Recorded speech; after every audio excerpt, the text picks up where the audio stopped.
those kind of terrains, if a chopper comes down, you have to be lucky to be able to survive such a crash. ये जो helicopter था ये अमेरिकी origin का था, तो पुराना हेलीकॉप्टर था।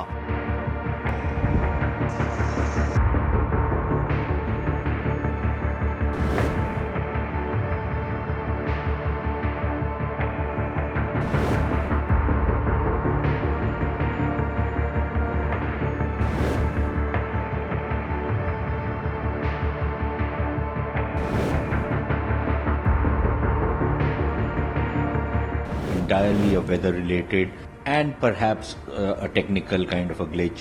इजराइल का माना जाता है और जाना जाता है और पता भी है कि इजराइल इस तरह की इस तरह की हादसे करने में माहिर है। ईरान की लीडरशिप अगर इस बात को मान ले कि ये साजिश थी और ये मोसाद ने कराया है, तो फिर ईरान का कुछ रिएक्शन हो सकता है। तो ये खतरा है अभी फिलहाल अगले 48-72 घंटों के लिए। Even a conspiracy theory can't be ruled out at this stage.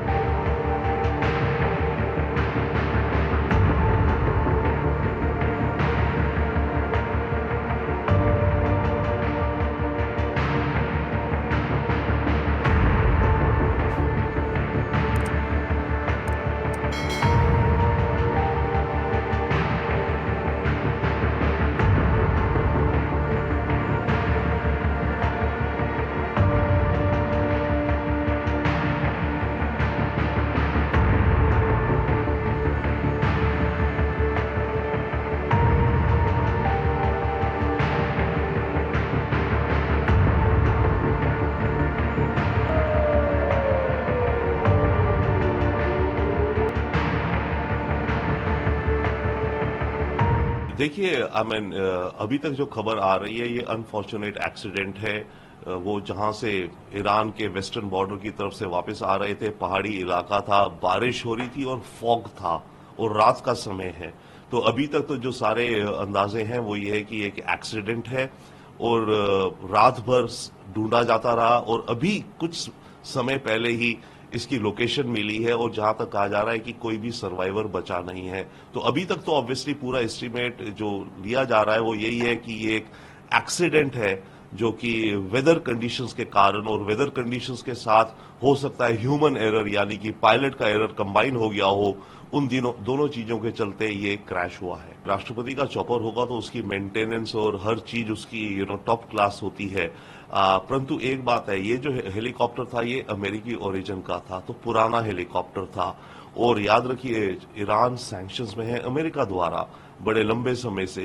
तो इसमें प्रश्न ये भी उठता है कि जो इनकी मेंटेनेंस या स्पेयर पार्ट्स होते हैं उनकी अनअवेलेबिलिटी के कारण ईरान के एयरफोर्स के एयरक्राफ्ट या हेलीकॉप्टर्स की मेंटेनेंस पूरी उस हिसाब से शायद नहीं हो सकती जितनी होनी चाहिए। परंतु फिर भी जो प्रेसिडेंट को कैरी कर रहा है हेलीकॉप्टर वो आई थिंक ईरानियन अथॉरिटीज के अकॉर्डिंग तो फुल्ली प्रॉपरली टेक्निकल रूप से पूरा स्ट्रांग होगा, पूरा फिट होगा, तभी उसको वो उड़ाते हैं, क्योंकि अपने टॉप ऑफिशियल्स को वो किसी ऐसे अनमेंटेन्ड या इल इक्विप्ड हेलीकॉप्टर से नहीं ट्रांसपोर्ट करेंगे। तो जहां तक ईरानियन अथॉरिटीज की बात है उनके हिसाब से तो हेलीकॉप्टर पूरी तरह से फिट होगा, एयरवर्दी होगा। परंतु हाँ, ये क्वेश्चन आ रहा है कि इतना पुराना हेलीकॉप्टर था और अमेरिकी सैंक्शंस हैं, तो उसके चलते क्या इस हेलीकॉप्टर की मेंटेनेंस में कुछ कमी रह गई थी जिसके चलते ये क्रैश हुआ है। आने वाले वक्त में फिलहाल के लिए तो एक तो ईरान के अंदर रिएक्शन देखना होगा कि ईरान की पब्लिक में किस तरह का इमोशनल रिएक्शन आता है। अगर ईरान की पब्लिक इमोशनल रिएक्शन में इजराइल को ब्लेम करती है, चाहे कि कोई तथ्य ना भी हो, तब ईरान की लीडरशिप को शायद कुछ अपना कदम उठाना पड़ेगा दिखाने के लिए भी देखो हम भी कुछ कर सकते हैं। तो एक खतरा फिलहाल है।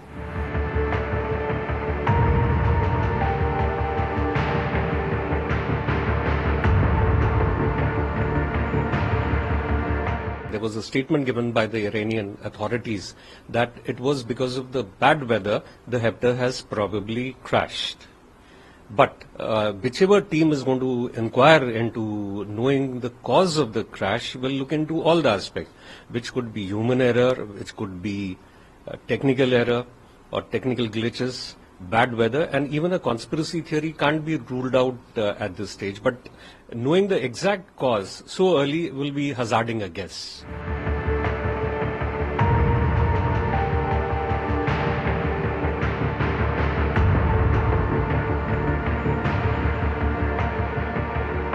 It came as a bit of a surprise and a shock to everybody. But given the kind of weather there was in that particular region, the terrain,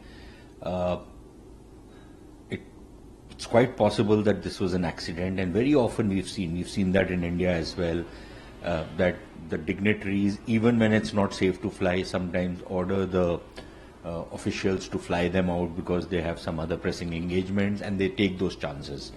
Now, we don't know whether something like that happened. We don't know whether this is a technical fault which brought the helicopter down. We don't know whether this is a weather-related accident which took place, because in those kind of terrains and in that kind of weather conditions, it is very often, helicopters can be extremely accident prone. So that is a possibility. And of course, like everybody is speculating, was this some kind of a sabotage that took place? As of now, nothing can be really ruled out.